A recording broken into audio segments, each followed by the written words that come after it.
یہ بات یاد رکھیے، جس معاشرے کے اندر نکاح مشکل کر دیا جائے وہاں بدکاری آسان ہوتی،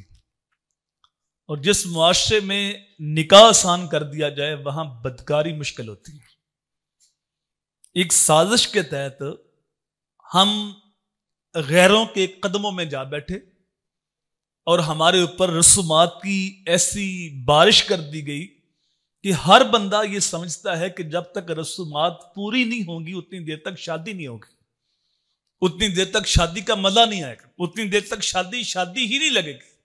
میرے حضور نے ارشاد فرمایا برکت کے لحاظ سے سب سے اچھا نکاح وہ ہے جس کے اندر خرچہ تھوڑا ہوتا ہے۔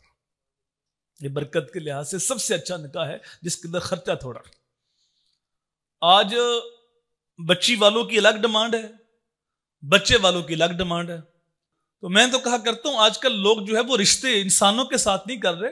یہ اینٹوں کے ساتھ کر رہے ہیں، لوہے کے ساتھ کر رہے ہیں، لکڑیوں کے ساتھ کر رہے ہیں کہ فرنیچر کتنا ہے، اس گھر میں ہمیں کیا ملے گا، گاڑیاں کتنی ہیں، اس گھر میں اینٹیں کتنی ہیں، یعنی کوٹھی کیسی بنی ہے، اس میں ہمیں کیا ملے گا۔ تو ہر ایک اپنے اپنے اینگل سے دیکھتا ہے، اپنے اپنے انداز سے دیکھتا ہے، تو بدکاری عام ہوتی جا رہی ہے، نوجوان نسل جو ہے وہ برباد ہوتی جا رہی ہے، اخلاقی قدریں ختم ہوتی جا رہی ہیں اور پاک دامنی ملیا میٹ ہوتی جا رہی ہے، لیکن ہم رسومات چھوڑنے کو تیار نہیں ہیں۔ ہر روز کوئی نہ کوئی رسم کا اضافہ ہو رہا ہے،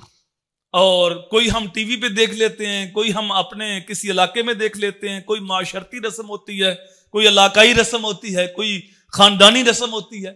ان رسومات سے نکلنا ہمارے لیے مشکل ہو گیا، ایسا جال بنا دیا گیا تو جس سے بدکاری عام ہو گئی اور نکاح جو ہے وہ مشکل ہو گیا۔